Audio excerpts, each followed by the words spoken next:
Hello guys, সবাইকে রমজান মোবারক।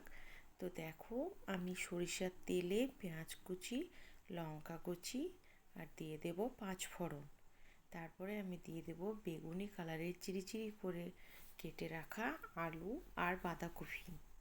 এটা আমি ভালোভাবে নাড়াচাড়া করে পরিমাণ মতো লবণ, হলুদ গুঁড়ো, জিরের গুঁড়ো দিয়ে দেব। তারপরে ভালোভাবে নাড়াচাড়া করে আমি মশলাটাকে মাখিয়ে নেব। তারপরে 10 মিনিট আমি লো ফ্লেমে রেখে দেব।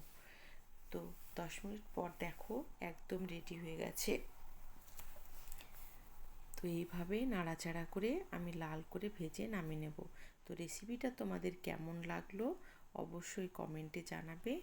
সবাই ভালো থাকবে, পাশে থাকবে। আর এই বাঁধাকপিটা কিন্তু সবুজ কালারের বাঁধাকপির চেয়েও টেস্টি, তোমরা অবশ্যই খেয়ে দেখবে।